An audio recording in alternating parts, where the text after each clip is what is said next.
telespectador, telespectadora, e agora eu respondo a pergunta de um advogado. Só para você entender o contexto, eu não vou saber o nome dele, porque me foi enviado pela minha colega Rosete Soares, brilhante advogada, da AAPREV, e ela me trouxe a questão e eu resolvi fazer um vídeo, até porque trata também de um tema que envolve algumas preocupações minhas. Eu vou ler aqui a pergunta. Contextualizando, tenho uma ação ajuizada para a concessão do abono de permanência do professor da UFPE. Ou seja, ele quer o abono de permanência de um professor da Universidade Federal, então um servidor de regime próprio, RPPS, Previdência do Servidor, com conversão de tempo especial em comum. Isso aqui é o que é mais importante. Ele quer converter tempo especial em comum para poder chegar no tempo necessário para uma aposentadoria. O abono de permanência, ele acontece no serviço público quando o servidor já cumpriu todos os requisitos para se aposentar e permanece na atividade. Então, ele tem um abono que é exatamente o valor da contribuição. Então, ele permanece contribuindo, mas ele também tem um abono no mesmo valor.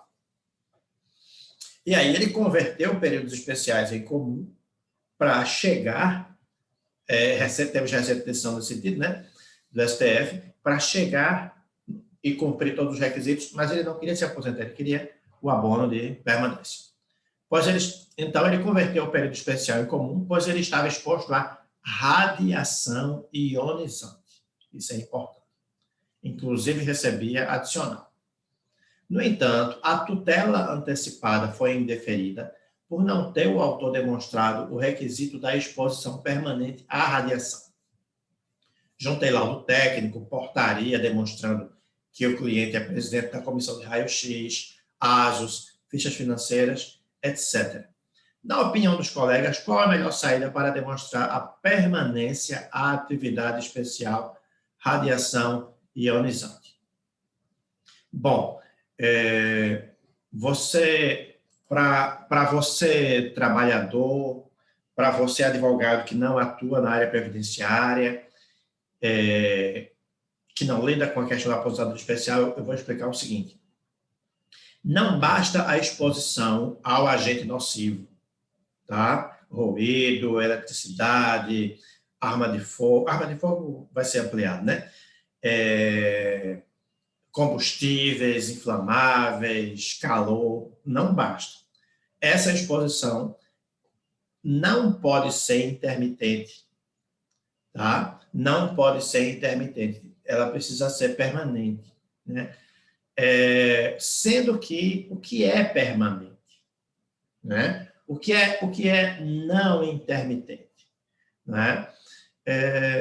E esse é um problema que acontece muito nos tribunais, Identificar-se que existe o risco, mas se verifica e diz, não, mas não é permanente, É intermitente. Bom, então, qual é a minha opinião? Primeiro, é preciso compreender que não existe, tal qual no regime geral, uma legislação rica sobre discussão de provas na aposentadoria especial, no regime próprio, tá? A aposentadoria especial é relativamente nova nos regimes próprios. Eu vou te dizer, inclusive, o seguinte, a maioria dos regimes próprios não sabe sequer como aferir isso, sequer como analisar ou como verificar essa exposição.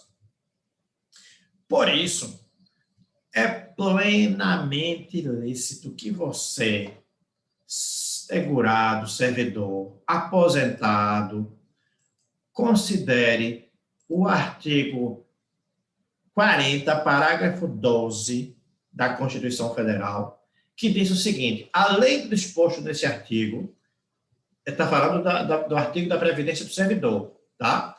Além do disposto neste artigo, serão observados, em regime próprio de Previdência Social, no que couber os requisitos e critérios do regime geral. Então, a sua resposta começa a ser respondida dessa forma, tá? Você dificilmente vai achar bases, elementos do regime próprio, se achar ótimo. Mas é plenamente lícito que você use os critérios do regime geral para o regime próprio. Até porque, veja, nós temos milhares de regimes próprios no país, além da União. Então, para você analisar cada um sobre a legislação específica, e geralmente não tem, tá? Às vezes não tem sequer jurisprudência específica também. Mas você tem a jurisprudência do regime geral, que vai te dar a base para você reivindicar. Então, começa discutindo artigo 40, parágrafo 12, aplicam-se os requisitos e critérios do regime geral ao regime próprio. E aí, no que for referente à aposentadoria especial. Esse é o primeiro caminho que eu colocaria. A segunda coisa é que no TRF4 você encontra farta jurisprudência, pode pesquisar aí, eu vou até ler, se você quiser depois você pesquisa com essas palavras, né? Para a caracterização da especialidade, vou voltar.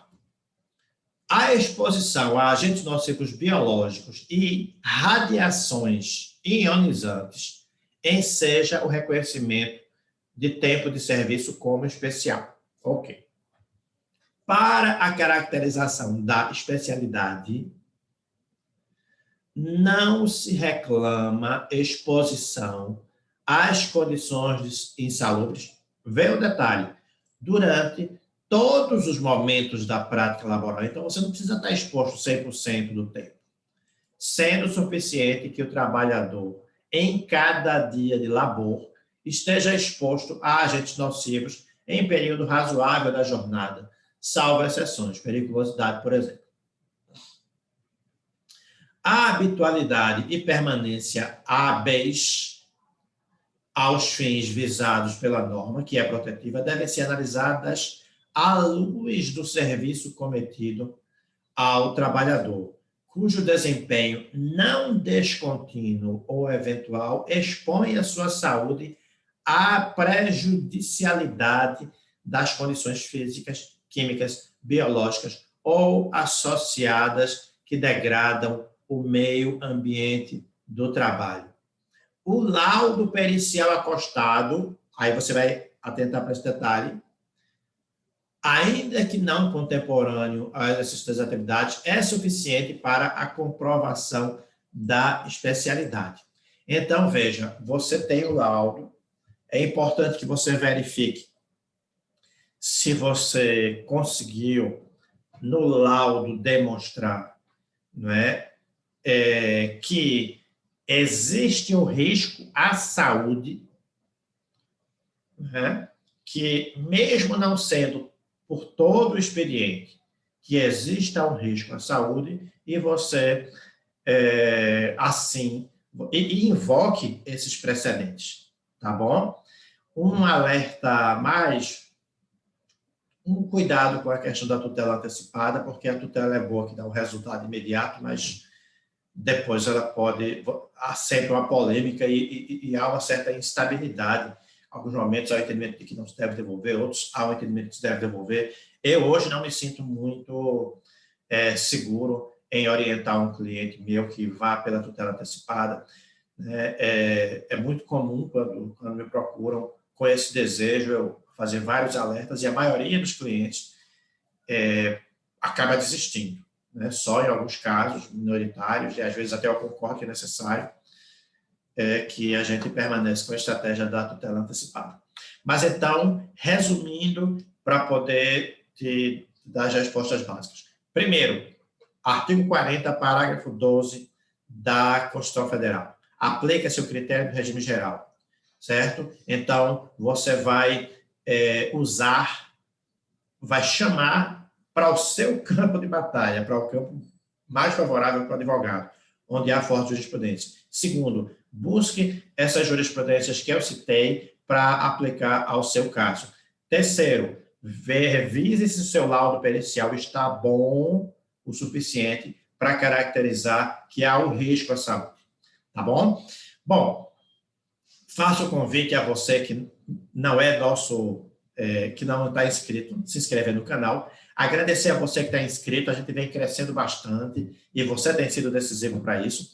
A todas as pessoas que ativem o sininho para ser informados, curte e compartilha esse vídeo para você poder estar sempre avisado sobre as novidades. Até a próxima.